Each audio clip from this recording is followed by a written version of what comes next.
Hey guys, welcome back to Maverick Watch Reviews. I guess you can tell by the thumbnail, this is going to be something a little bit different. This is going to be a little bit of a rant. Guys, this is going to be the absolute last Thomas Earnshaw watch review I ever do. And for one main reason, their pricing. Their pricing is ludicrous. The watches themselves are not that bad. They all look very similar. They've got either blued hands, kind of like a Breguet. Obviously not the same process to get the bluing on the hands on a Breguet. They've got a ton of open heart designs. They've got a ton of watches with Roman numerals, leather straps. I don't think they have any watches with like NATO style straps or even stainless steel bracelets. They're all on this kind of fake leather, like it's leather underneath and then like a fake crocodile veneer on top. I mean, they all look the same. And I'm not trying to be mean, and I don't want to upset the really nice people over at Dartmouth Brands that send me these watches. I do appreciate it. And I like their other brands. They also own Aviate and Spinnaker, and I love those watches when they send them to me because they're, very individualistic. They've got some really cool designs, some great specs. But man, these Earnshaws, guys, are just, So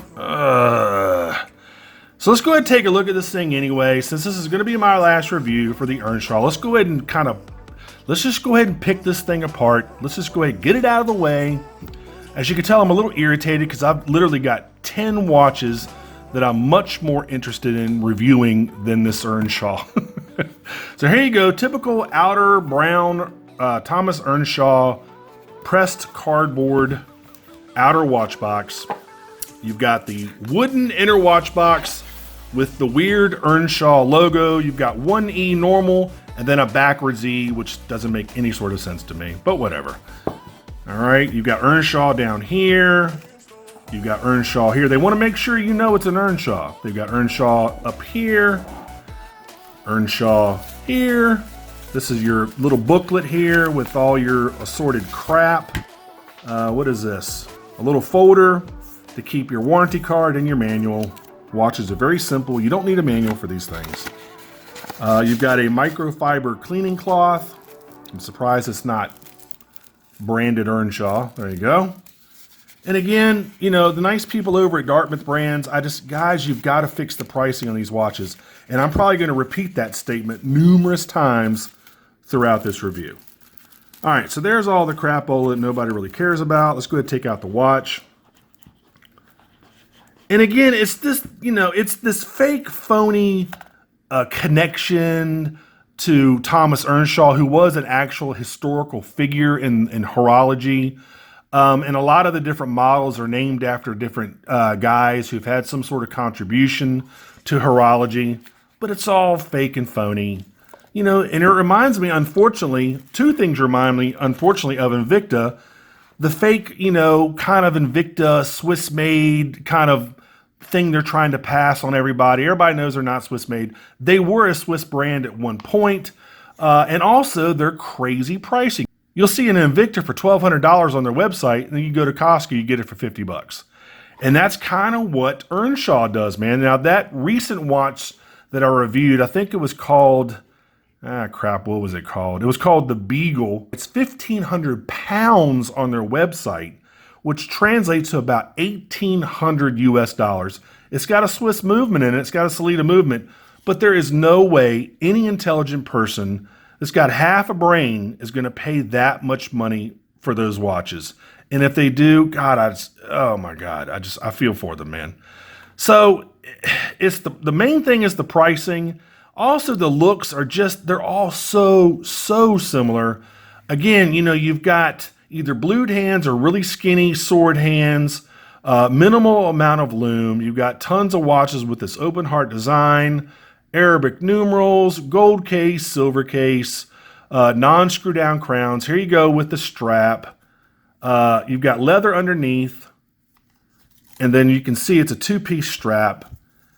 And then you have this veneer on top, this fake crocodile, whatever this is, lizard, crocodile, I don't know what it is.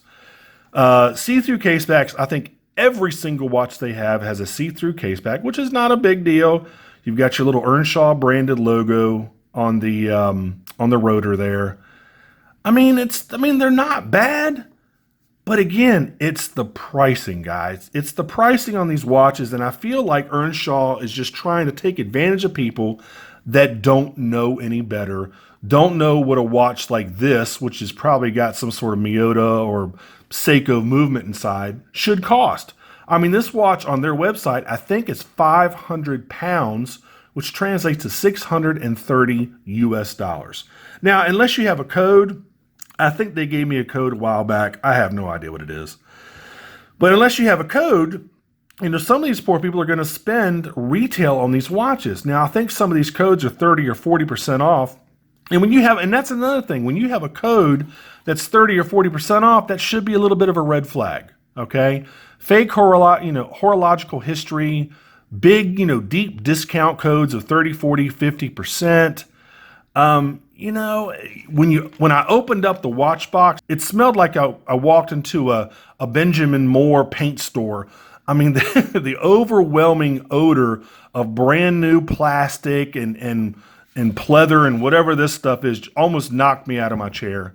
I mean, they're made in China. There's absolutely no sort of, like I said, horological history to Thomas Earnshaw, the historical figure. And guys, I can't keep doing it anymore, man. Again, I'm sorry if this is going to upset the people over at Dartmouth Brands. I do like Aviate watches. I do like Spinnaker watches, but y'all have got to fix the pricing on these Thomas Earnshaws, man. I mean, they're not bad looking. They're all dress watches, which is, it's not my deal, not my cup of tea. I don't really like dress watches. I think dress watches are boring. I like divers. Action adventure watches, hiking, camping, outdoors, diving. I just don't like dress watches. But if for whatever reason you're going to ignore everything I've said in this review, and there are some of you out there that are going to, send hateful comments, you're going to love these watches. You're going to say I was too mean to Thomas Earnshaw. You're going to say I'm a paid shill for Thomas Earnshaw, even though I just kind of wrecked this watch. You're going to, and there's some of you out there, like I said, just, you're going to love it. You're going to still want it no matter what I say. And, again, it's got a decent movement in it.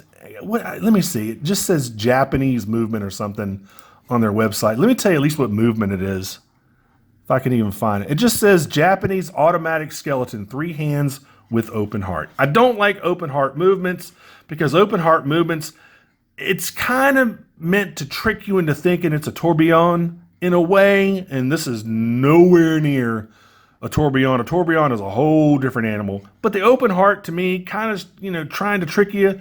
Yeah, you can see the balance wheel spinning back and forth. That's cool. Yeah, you can see when you wind it, you can see the gears going. I don't know if you can see that or not. Probably can't. See right there where the second hand was at 3 o'clock. You can see it winding. I mean, guys, this watch is like a $100 watch. I mean, honestly, this is like a $100 watch. So anyway, well, now I've probably burned my bridge with Thomas Earnshaw. If you want to go out there and get one, again, they're on Thomas Earnshaw's website. This is the Bauer ES8802-04. They have got it for $500. If I find my discount code that they gave me, I'll make sure to put that in the description field for you if you still want one of these watches. Man, if you want a dress watch, get a Seiko or a Citizen. Guys, just don't, you could do so much better. There's so many better brands out there where you really get a lot for your money. No fake horological history, different designs. Not every watch looks so similar. So, I mean, it is what it is. So anyway, guys, again, this has been the Thomas Earnshaw Bauer ES8802-04. I've got a whole bunch of watches in queue, so y'all are going to see some really, really cool watches here in the next week. So make sure you stay tuned. Make sure you stay away from these things, man. They're just, oh, man. Anyway, till the next review, I'll see y'all later. Take care. Bye-bye.